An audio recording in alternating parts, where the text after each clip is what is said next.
Good morning, everyone. Good morning, good afternoon, good evening. Welcome to our first talk of the international webinar series by the Caucus for Women in Statistics. A big thank you to Professor Vanda Inacio for accepting our invitation. And many thanks to our country representative from Portugal, Dr. Vanda, for organizing all of these talks. This is the first opening talk of this year, and we have a couple of talks scheduled this year and also going on till the summer of next year. For those of you who are not able to attend, we will be posting a recording of this talk on our website. So please look out for the recording. And thank you all for coming. Very excited and look forward to the inaugural talk of this year and all the other following talks. Okay, so thank you, Sayanti, for the introduction. So my name is Vanda Lourenço, and I am the Portuguese representative for the Caucus for Women in Statistics. It is my pleasure today to introduce to you Vanda Inacio, who is a dear colleague and friend of mine. She's a lecturer in statistics at the School of Mathematics from the University of Edinburgh, and her main areas of research, and I quote, are Bayesian and non-parametric statistics, computational statistics, and biostatistics, with an emphasis on statistical evaluation of medical tests. So Vanda is also a co-author of the R package, ROCnReg, which is the package she's going to introduce to us today. If you wish to, at any point, ask Vanda any question about her presentation, you are very free to, raise your hand and or just talk directly to Vanda. She will be very pleased to answer your questions. So I hope you stick around until the end. Vanda, many thanks for accepting this invitation to be here today. I hope to see you soon at some point somewhere. Best of luck, and talk to you in a moment. Thank you. Thank you, Vanda, and everyone for the invitation and for being here today. So can I start sharing my screen? So as Vanda just mentioned, and as in the abstract, I will be describing and giving an overview of the ROCnReg package, which is an R package for inference about ROC curves in two situations: when we don't have covariates, and in the more interesting situation when we have covariates. ROC curves, they are widely used, especially now in the machine learning community, but here my focus will be on the use of ROC curves for the evaluation of the accuracy of medical diagnostic tests or biomarkers. And before I forget, let me give credit to my co-author, Cote Rodriguez Alvarez at the University of Vigo. She is a co-author of mine in the package and also in the associated article that we have describing the package, and also in several other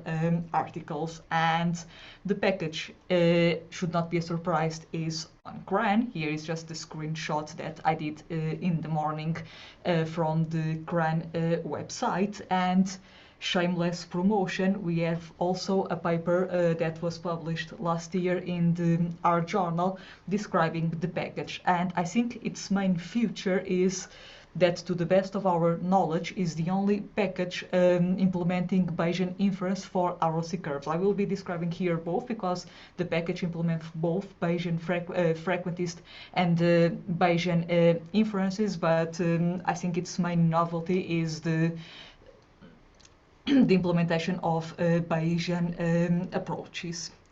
So, why is ROCnReg important? Basically because the ROC curve, which stands for Receiving Operating Characteristic Curve, is possibly the most popular tool for evaluating the accuracy of diagnostic tests that are measured on a continuous scale. So the outcome of a diagnostic test can be binary, for instance, a lateral flow test for COVID, just positive or negative. It can be ordinal, for instance, the result of an X-ray where we have a scale, an ordered scale, like malignant, possibly malign, benign, possibly benign, and it can be continuous, for instance, the glucose levels, the PSA levels, and here our focus is on tests that are measured on a continuous scale. And the ROC curve is the most used tool in used for evaluating the accuracy of tests that are measured on a continuous scale. And before a test is widely used in practice, its ability to discriminate between different disease states, generally diseased and non-diseased, should be evaluated. And we will be assuming throughout this presentation and in what is implemented in the package that we have a gold standard test available. So we have a test that perfectly classifies all individuals in our sample as being diseased or non-diseased without error. And compared to the truth, so to the result of the gold standard, we want to know how the test being evaluated performs. And why do we want to evaluate a new biomarker or a new diagnostic test if we already have a gold standard? Well, for several reasons. First, gold standards, they may be expensive. Or they may be evasive. So if we have tests that, although not perfect, still have a good discriminatory ability, that would be the first step before recommending the individuals to the gold standard. Okay? And let me introduce some terminology. So if we represent, so we will work with two samples, diseased individuals and non-diseased individuals, and our diagnostic test is measured on a continuous scale. And so let us denote by YD and YD bar the random variables which are independent that denote the test outcomes in the diseased and in the non-diseased population, and they have an associated cumulative distribution function given by FD and FD bar. Basically, the D index stands for the diseased population and the D bar for the non-diseased or the population where the condition is not present. And because the test is measured on a continuous scale, in order to come up with a diagnosis or classification rule, we need to pick up a threshold. And let's see with the threshold that will be used for defining a positive test result. And we will be working under the assumption that higher values of the test are more indicative of the presence of disease, and so I will classify an individual as being diseased whenever his or her test outcome is equal or above the threshold C, and as non-diseased when the outcome is below the threshold C. And so for each threshold C that I can think of, the accuracy of the test can be summarized by the true positive fraction or sensitivity and the true negative fraction or specificity. And the true positive fraction is nothing more than the probability that a diseased individual tests positive, and the true negative fraction or sensitivity is also nothing more than the probability that a non-diseased individual tests negative. And I can write these two probabilities as a function of the CDF of the marker in each of the populations. And the ROC curve is nothing more than a plot of 1 minus the true negative fraction, which is also known as the false positive fraction, so the probability that a non-diseased individual tests positive, against the true positive fraction or sensitivity. And as we vary C, we obtain different pairs of false positive fraction and true positive fraction, and that's what the ROC curve depicts.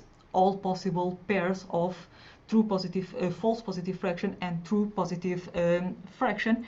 And basically what ROC curve does is to measure the amount of separation of the test outcomes in the two populations, the diseased and the non-diseased. I have some figures in the next slide, but before I go there, if we let the false positive fraction, so the axis to be t, we can arrive at this expression for the ROC curve. And so we can see that if we want to estimate the ROC curve, if I want to put a head here, all I have to do is to estimate the corresponding distribution functions in each of the populations, and that's what we will be doing or implementing in the package. There are several ways, or there are many ways that we can estimate this CDF, and I will illustrate a few of them. But before that, and as I have just mentioned, ROC curves, they measure the amount of separation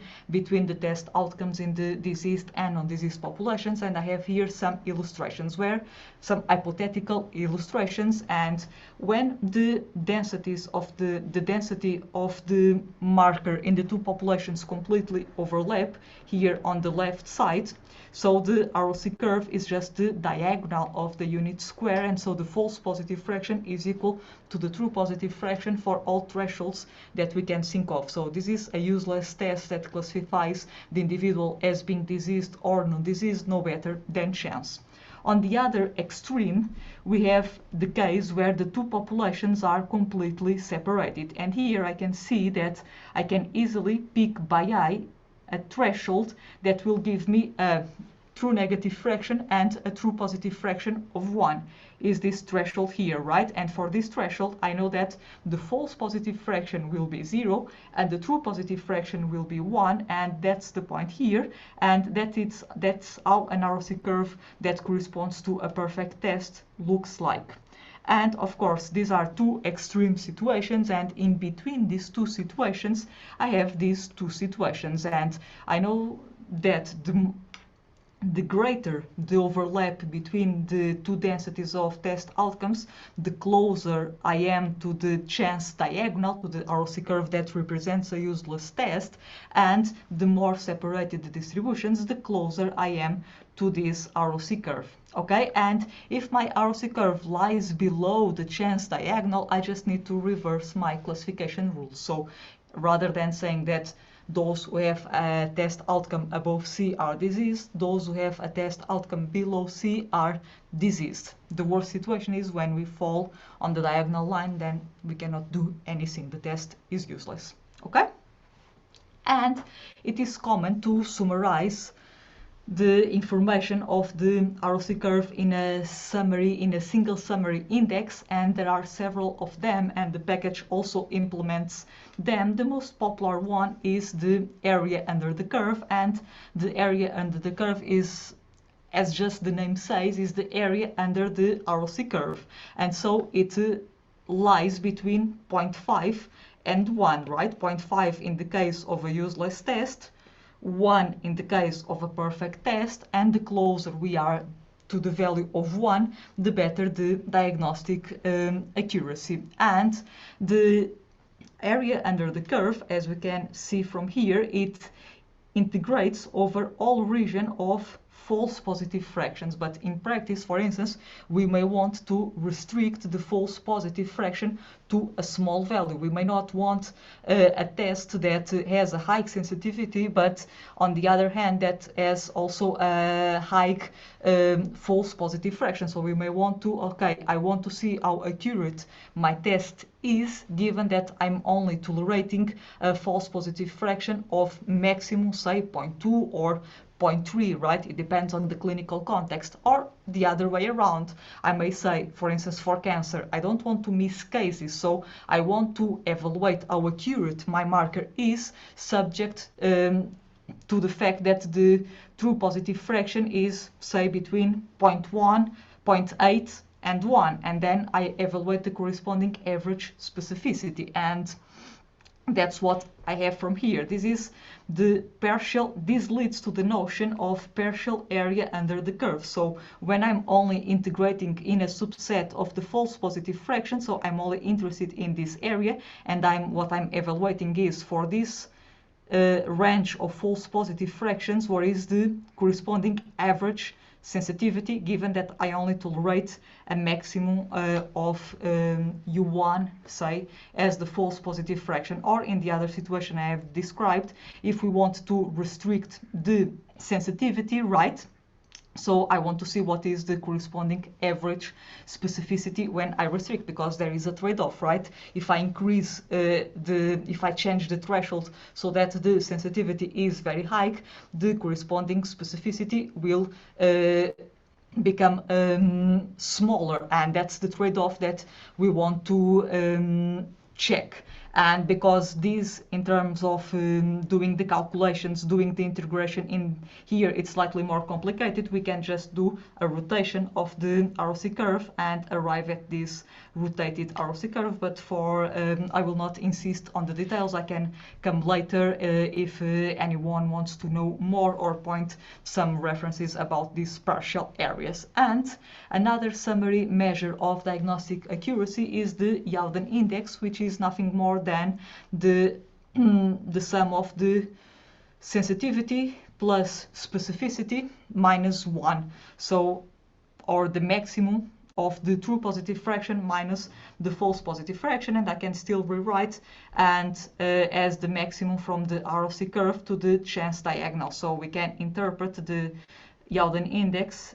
If I have my ROC curve and if I have the chance diagonal, the Youden index gives me, or is the point on the ROC, gives me the distance, the maximum distance between the ROC curve and the chance diagonal. And a feature that is not present on the area under the curve or the partial area under the curve is that we can use the threshold that gives rise to the Youden index as a threshold to classify the individuals in practice. Somehow we say it's the optimal threshold, so it's the point on the ROC curve is the threshold leading to the point on the ROC curve that maximizes the distance to the chance diagonal, is somehow optimal, or it arises from this rule. In practice may or not be, may be or may not be optimal, but in the literature they call it optimal. And the Youden index, it ranges from 0 to 1, 0 when the two populations of test outcomes completely overlap, and 1 when they are completely separated. And okay, let's start looking at the functions that are implemented in ROCnReg to estimate ROC curves. There are 4 functions, and the package basically it implements semi-parametric and non-parametric inference. And so we have 4 functions, one which is an empirical estimator. Basically, we estimate the distribution functions in the diseased and non-diseased population by the diseased and non-diseased population, by the empirical CDF. The other one is based on kernel-based approaches, so we use kernel density estimates for the CDF of the marker in each of the populations. We also have the Bayesian bootstrap method of Gu and co-authors that was published in StatMed in 2008, and we have also the approach by ROCnReg and co-authors, also published in Statistics in Medicine in 2006, which is based on a Dirichlet process mixture of normals, basically modeling the CDF in each group by mixtures of normal distributions. And the argument of these functions are method specific. For instance, for the Bayesian methods, we need to specify the number of iterations, the burn-in. For the other methods, the frequentist methods, we need to specify the number of bootstrap samples. For the kernel estimator, we need to specify how we want to choose the bandwidth, but I will go there in a minute. But these are the 4 estimators that are implemented in the package. They are all non-parametric in this case. And I will be illustrating the package and the methods using the dataset that is available in the package. And is a synthetic dataset, but that mimics a real dataset that has been used in several publications by Cote Rodriguez Alvarez, and in particular in her paper from Statistics and Computing, and in a couple of other papers. So basically, we want to check how the body mass index, the BMI, predicts clusters of risk factors for cardiovascular disease, and in fact the presence or absence of 2 or more cardiovascular disease risk factors. So we will be defining those who are disease, those who have 2 or more risk factors of cardiovascular disease, and those who are non-diseased as those who have only known or one risk factor for cardiovascular disease.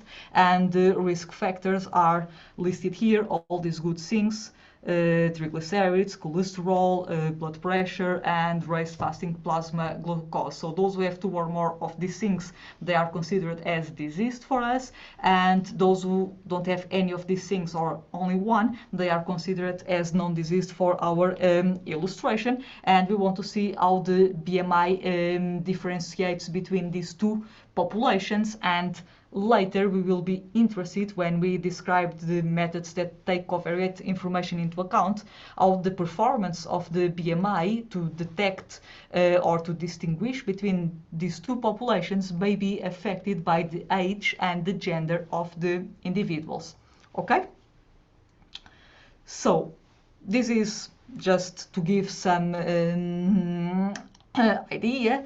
We have loaded the package, and we are just looking at the first 6 rows of the data set. So this is the variable targeting whether the individual is diseased or non-diseased. So we have coded it as 0 if the individual is non-diseased, so only one or known risk factors for cardiovascular disease, and the variable takes the value 1 if the individual is diseased, if the individual has 2 or more risk factors, the age of the individuals, and their gender, and the corresponding BMI, and of course the variable that this is just the structure telling whether the variables are numerical or factors, just to check if they are well coded before we use them. Of course they are well coded because it's the data set that we have in the package, but in general we should check whether, for instance, factors that will act later as covariates are well coded. Okay? So this is a histogram of the BMI values in the non-diseased and diseased population, and we can see that, of course, as we would expect, those who are diseased, 2 or more risk factors for CVD, they tend to have higher BMI values than the corresponding non-diseased individuals. Kind of makes sense. Now, the first estimator that I will be illustrating is the empirical estimator. So it estimates the ROC curve by estimating on a grid of false positive fractions the corresponding, so the ROC curve is estimated over a grid of false positive fractions, and to estimate the CDF in the diseased and non-diseased populations we use the empirical distribution function. And so the syntax for this function, the function is the pooled ROC.emp,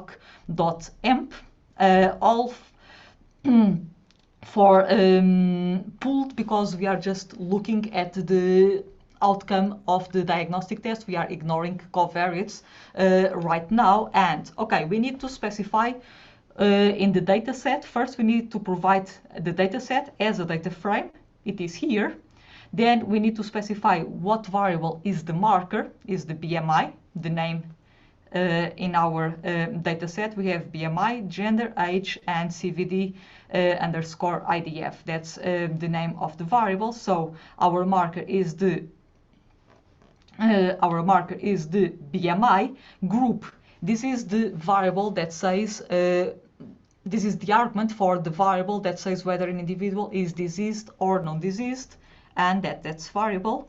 And what is the value that we target for an individual to be non-diseased? We know that individuals are coded as 0 if they are non-diseased. This is the sequence where we want to estimate our ROC curve, the false positive fraction, a sequence between 0 and 1, and the reason for the odd number of 101, it's because we use Simpson rule, and so we should have an odd number of values. And then this is the argument. If you want to estimate the ROC curve, you just need to specify these 4 arguments. The other ones are optionals and they all have default values. Well, P as also a default value. So in fact, you should only need to specify the first 4 that are data set specific, but I'm listing here the others just to illustrate. So if I want to compute also by default, the function will give me an ROC curve and the corresponding area under the curve. If I also want a partial area, in this case, imagine that I'm only interested in evaluating the accuracy of the marker when the true positive fraction or the sensitivity is restricted to be 0.8 or above until 1. So I say, okay, I want the POC to be computed. Am I targeting a false positive fraction or a true positive fraction? In this case, a true positive fraction. And what is the minimum value in this case? 0.8. B stands for the number of bootstrap resamples. We may only want a point estimate, but if we want to extract any conclusion, a confidence interval is not a bad idea. So let us do 500 bootstrap resamples. What is the confidence interval, the level that we want? 0.95. We can specify any other level, 0.9 or 0.99.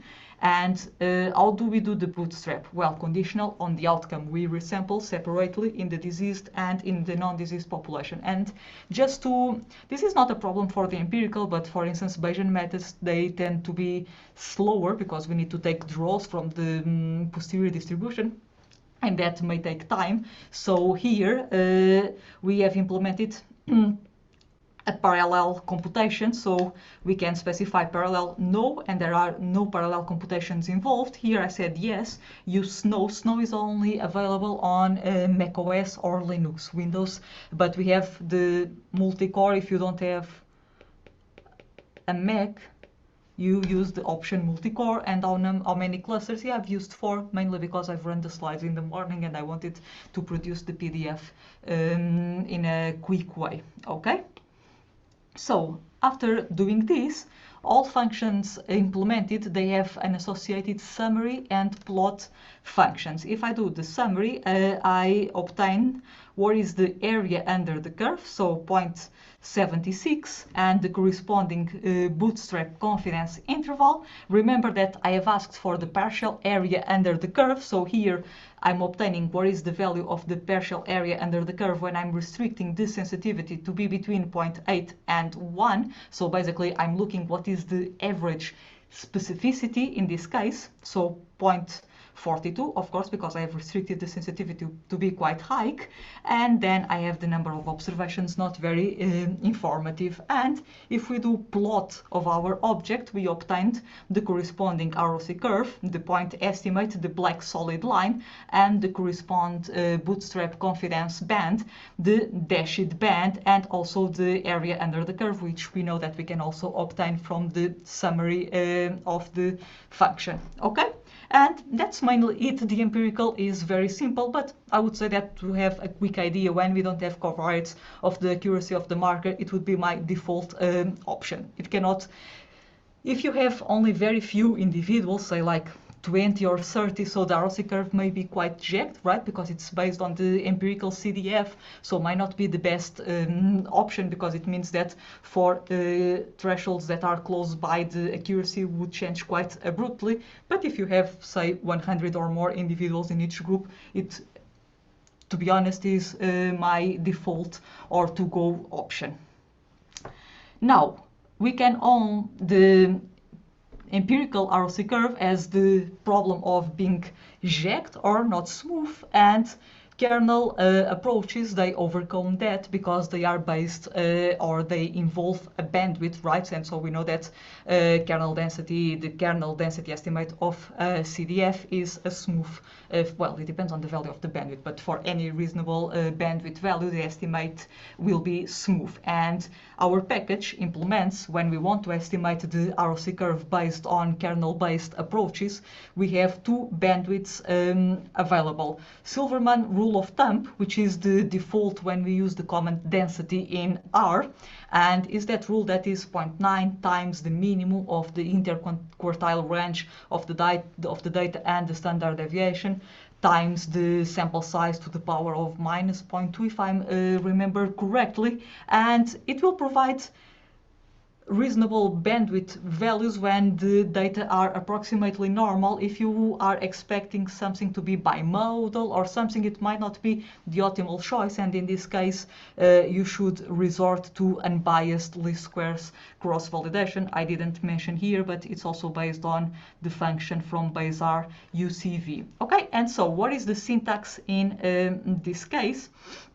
So again, as in the other approaches, the variables targeting the marker, where is the variable coding the disease status, 0, what is the value that that variable takes if the individual is non-diseased, the data, and here I've said, okay, now this time I don't want to compute the partial area under the curve when the sensitivity is restricted, but let me restrict the false positive fraction. The maximum acceptable false positive fraction that I want is 0.2, so I will be integrated between 0 and 0.2 just to illustrate, and I change the focus. Instead of being true positive fraction is the false positive fraction, and then the syntax is exactly the same. And again, this is what we obtain. It's the same summary. It's not the same summary, but it's a similar summary. The area under the curve, the partial area when we compute it, if we want. If we don't want, just let the control to be false. And these are the bandwidths that were selected. Not very informative, but if you want to do some quick check, that may be useful. And using the plot command, we obtain the corresponding ROC curve. And just by comparing to the other one, you see that we have our data set, we have like more than 1,000 individuals or close to in each of the groups. And here the ROC curve for the empirical case is still quite checked. And here, of course, for the kernel method is very smooth.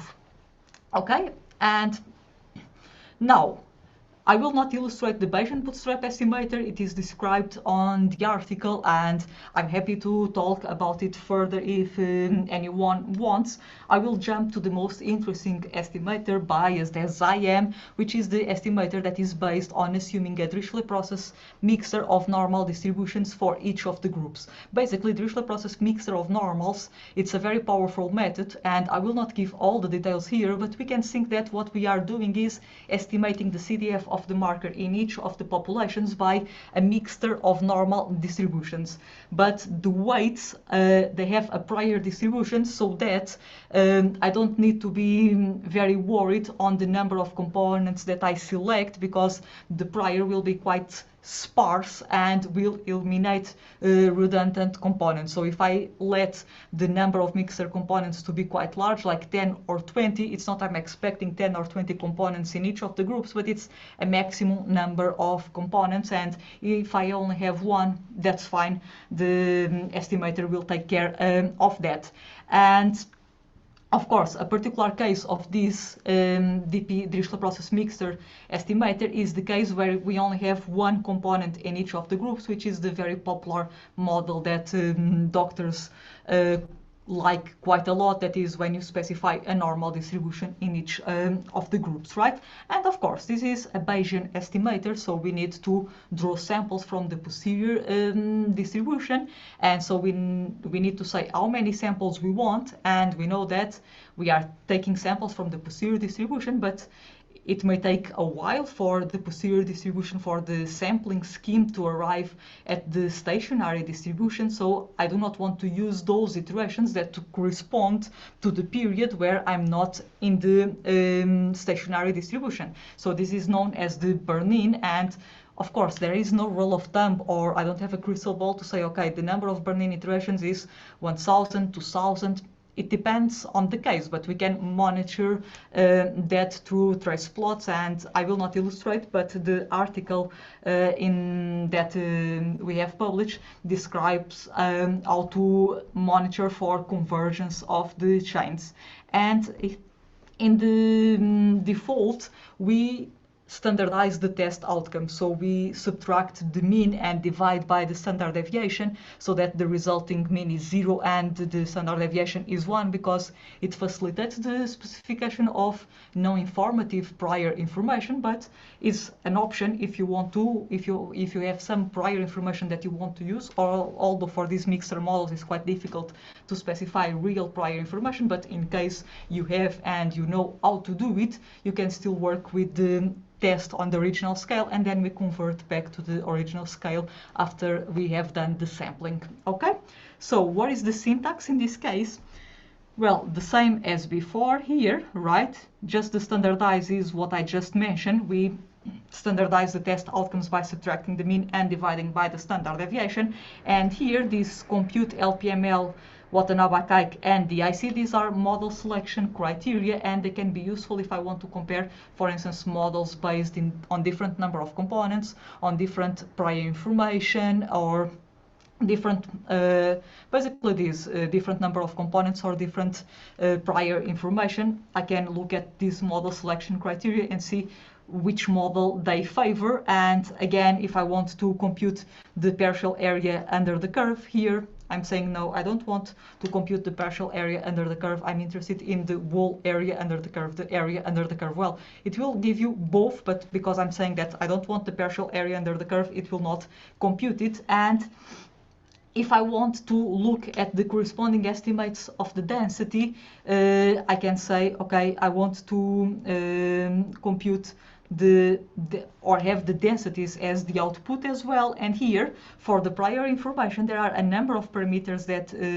we have to put priors. They are, because I'm not going into the details of the methods, but they are described in the paper. And by default, we have default values for both cases where the values of the test are standardized or not standardized. Here, I'm just saying I want 10 components in each of the populations, non-diseased and diseased, and I'm doing 5,000 draws from the posterior distribution, and I'm eliminating 2,000. So this 5,000 is the number of final draws. So I eliminate the first 2,000 draws and I retain the next 5,000. Okay, and again, I'm doing parallel computation and I'm using 4 clusters. Okay. So this is the output that we obtain, similar to as before in the sense that we obtain the area under the curve, because we have not asked for the partial area under the curve. Of course, it's not printed here as it was before for the other methods, but if we ask, it will be, of course. And then it gives me the model selection criteria, the Watanabe, the LPML, and the DIC, sorry, in each of the groups, non-diseased and diseased. And let us look like this is how the ROC curve looks like, so pretty much similar to the kernel density estimate. And if I want to look at the densities, I can look at the object. So I have saved my my computations on this object, ROC_DPM, and then if I look at the corresponding dense and grid, this is a grid of 200 values between the minimum and the maximum of the test outcomes in each of the populations. And remember that I have done 5,000 draws from the posterior distribution, so I will have the realizations of the density for each MCMC draw. And then if I summarize then by the mean and the quantiles, this is the histogram of the BMI in the non-diseased and diseased population, and in red is the point estimate, the mean, and the dashed line is the 95% credible interval. And we see that our estimates closely follow the histogram of the data. Of course, in fairness, we could do the same with the kernel, at least a point estimate. Then we would need to do bootstrap here, because we are working under a Bayesian setup. We obtain the inference for free. It takes longer, it is true.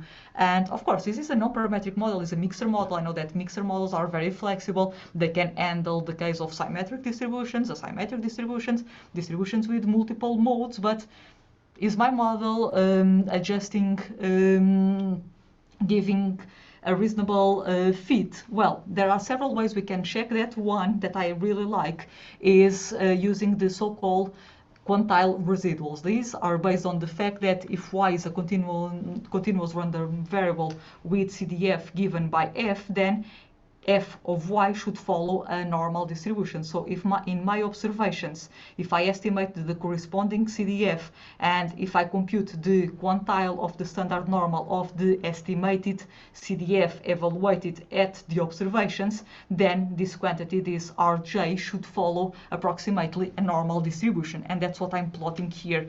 So the red line is just the diagonal, right? And here that's the theoretical quantiles. This is the QQ plot, right?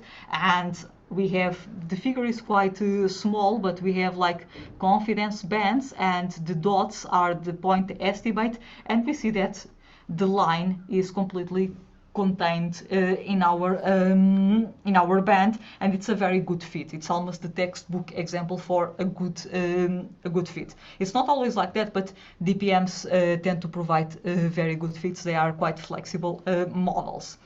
Okay, now remember that I said that a particular case of the DPM is, or the mixture of normals model, is when we specify only one component in each of the groups. In this case, it's a normal model in the diseased and in the non-diseased population. And this is exactly what I've done before, but now I'm saying the number of components, L, is just 1. Before it was 10. And let me look at the corresponding histograms. Here I see that the estimated density does not follow, especially here, and that does not capture well the peak does not capture or does not follow the histogram as well as the DPM. And if we look at the corresponding quantile residuals, they deviate quite a lot, especially here on the right tail, correct? So we see that, okay, should we use a normal model, or should we go with a more flexible model that has a little bit, in this case the data set is quite large, but when we have less observations, of course, more flexible models, they come with a little bit more of uncertain. And just to give use of the model selection criteria that we have computed, I can also compare the mixture of normals with 10 components, again, just one, just a normal component. And we know that for the Watanabe, Kaike, and the DIC, smaller values are preferable, whereas for the LPML, the higher the value, the better. And we see that in both the non-diseased and the disease groups, the more flexible model is preferred. And this is not a surprise, given that we have already looked at the histograms at the quantile residuals, and that in fact they indicated that the normal model is not providing a very good fit, especially in the non-diseased group. Okay, this is now a comparison of the point estimate of the 4 methods that I have illustrated, and you see that they are more or less similar. Of course, the empirical is the one that we can see that it stands as being quite checked, and the green line is the ROC curve corresponding to the normal model, which does not follow the others. All the other methods are non-parametric. Okay? Now, remember that the Alden index gives a criterion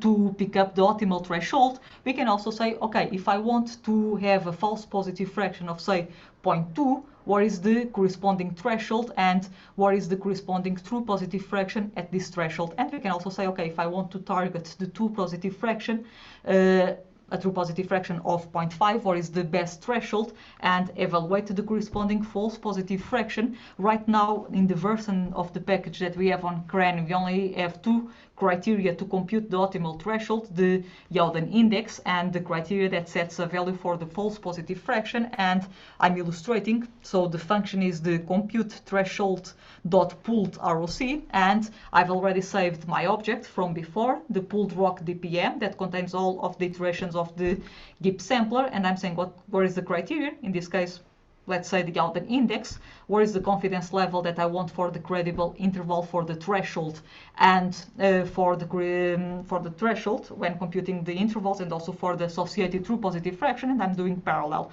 Okay, for the Alden index, we know that the threshold, the estimate of the threshold that maximizes sensitivity plus specificity minus 1, is a value of BMI 26.5, and the confidence or the credible interval is between 26 and 26.85. It's quite precise. The sample is very large, and the corresponding Youden index values are given here, and this is for these thresholds or for this point estimate where is the corresponding false positive and true positive fraction.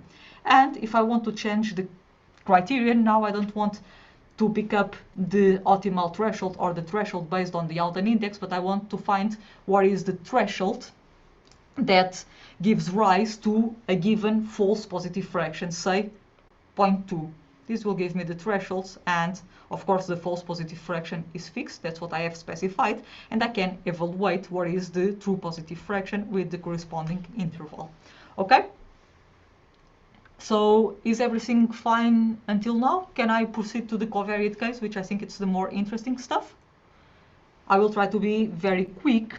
So basically, when we have covariate information, we should include that, because most of the time the distributions and also the accuracy may change with covariates. And here, for this data set, we see that the overlap between the BMI in the diseased and non-diseased individual changes for the gender and also across age. And so we should include covariates, and a natural extension of the ROC curve to the covariate case is, rather than using just the unconditional CDF, is to use the conditional CDFs, okay? And if I want to estimate the ROC curve, all I have to do is to estimate the conditional CDF of the marker in each of the populations. And now the thresholds that give rise to a given false positive fraction, they are covariate specific. They depend on the covariate, right? And so the covariate specific ROC curve, basically what it tells me is to find the optimal and less optimal populations according to the covariate values where to perform the tests on. For instance, I may find that the test is accurate for men but not for women, or the test is more accurate for older and not for younger individuals. I don't know, but if I don't include covariates, I will never find, and I may find that the accuracy does not change with covariates, which is fine, but at least I have included them and I have checked for that, okay? That's the message. Include covariate information when you have it available, okay? And as in the unconditional case, we also have the covariate specific version of the area under the curve and of the Youden index. So for each possible value of, in this case, age, and for men and women, we may obtain a different area under the curve, we may obtain a different Youden index, and we may obtain a different optimal threshold to screen the individuals in practice. So we may have a different threshold for men and for women and for different ages. And we have three methods. I know that I have roughly 10 minutes. I will try to be brief. And two approaches are, we have three approaches implemented in the package. Two of them are frequentist, and another one is Bayesian, and it's non-parametric. And I will be illustrating first this approach that is based on specifying. It's a semi-parametric model that was first proposed by Pepe in 1998 in a seminal biometrics paper, and basically what it does is to specify an homoscedastic linear regression model for the test outcomes in the non-diseased and in the diseased populations, okay? And in order to compute the expression of the conditional ROC curve, we need to work with the conditional, with the CDF of the regression errors, and we can assume that they follow a standard normal distribution of the standardized residuals, or that we use the empirical distribution, okay? And that's what I will illustrate. So we pass the covariate, and then we want to predict, say, different ROC curves and different area under the curves across a grid of values. So we are considering ages between 22 and 80. That's the range of ages that we have in our sample, and we have women and men. So we will be looking at the different AUCs between ages 22 and 80, and for men and women. And this is how the syntax of the function. So in the healthy and the diseased, we pass a regression formula. So this is the marker, and we are including here an interaction between gender and age, and the interaction as you would include in a LM model. Say this is as before. Now the new data is where we are doing our predictions, and for estimating the CDF, whether we want to use the normal in case we believe the standardized residuals follow a normal distribution, or if we don't want to assume that, just use the empirical. The corresponding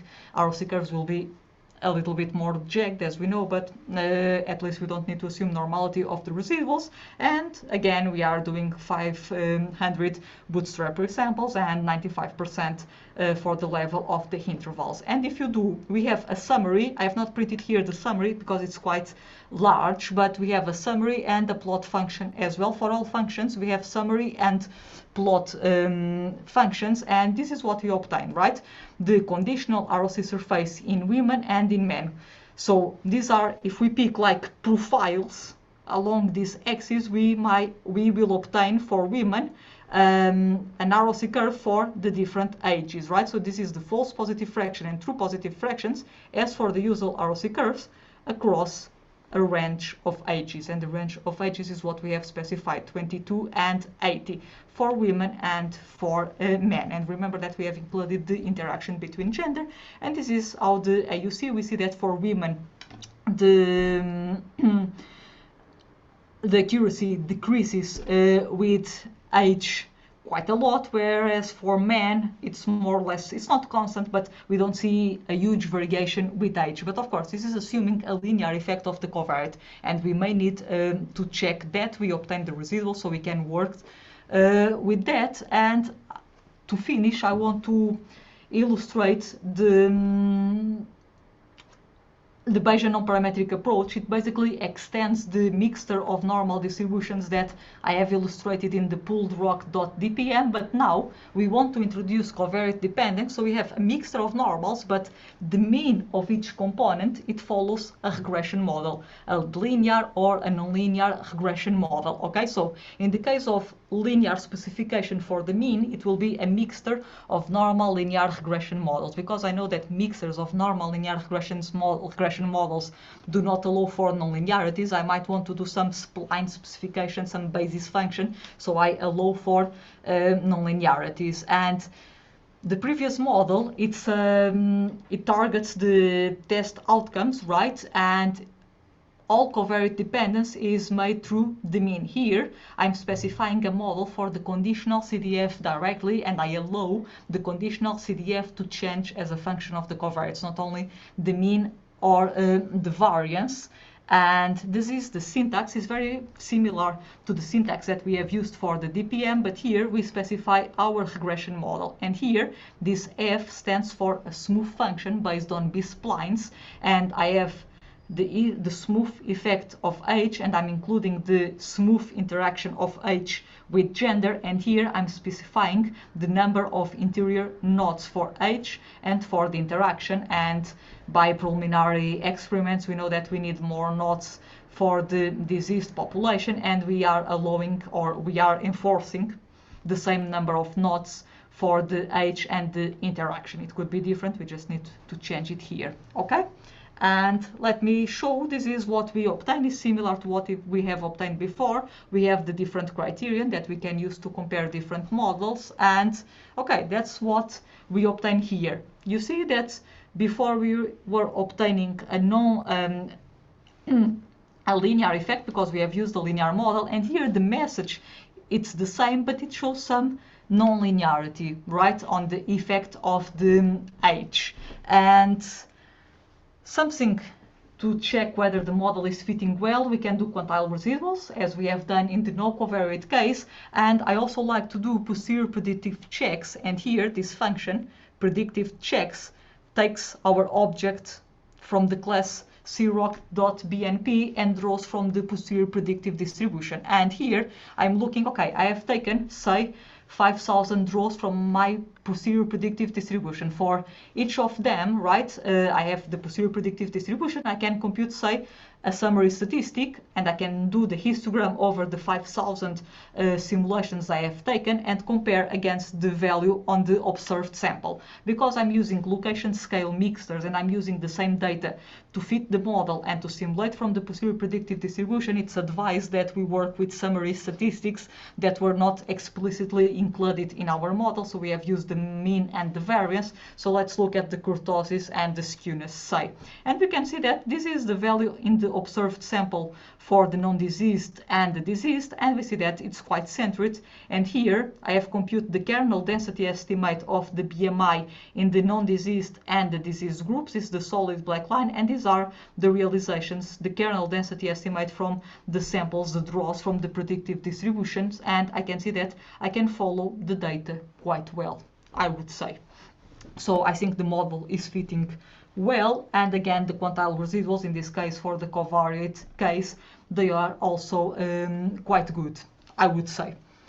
And that's it. For the sake of time I will be very quickly, but we can also compute the thresholds, and we have the same criteria, the Youden index and the false positive fraction. Say that I have fitted these covariate specific ROC curve using a Bayesian non-parametric method. It could have been with other of the frequentist methods, and I want to check, I want to find the thresholds that lead to a false positive fraction of 0.3. Now, because I have populations defined by covariates, they may change with covariates, and that's what I'm obtaining. This is in order to obtain a false positive fraction of 0.3. What are the BMI thresholds that I need to pick up in men and in women for the different ages, and they would lead, I have fixed the false positive fraction. Where is the corresponding true positive fraction? Well, they are computed here. And the false positive fraction of 0.3 is just for illustrations. In practice, you may want to select a value that makes more sense to you. And yes, I have not talked about, but the covariate-specific ROC curves, it shows the accuracy of, or it depicts the accuracy of the marker for every single value of the covariate. In practice, we may want to have a global summary measure that takes covariate information into account, but it looks like a normal ROC curve, but that has covariate information also into account. And this is a measure that was proposed by Jans and Pepe in 2009 in their biometric paper, and it's the covariate adjusted ROC curve. I will not go to explain it now for the sake of time, but it's also implemented under these approaches. So we also have the semi-parametric that I have illustrated. The kernel method I have not illustrated here for the covariate specific, but is basically a location scale regression model where both the location, the mean, and the scale are allowed to change with covariates, and it implements local polynomial smoothers, neither Watson or local linear, and also the BNP model. And I think that's it. I think it's exactly 1 hour after I have started, so perfectly on time.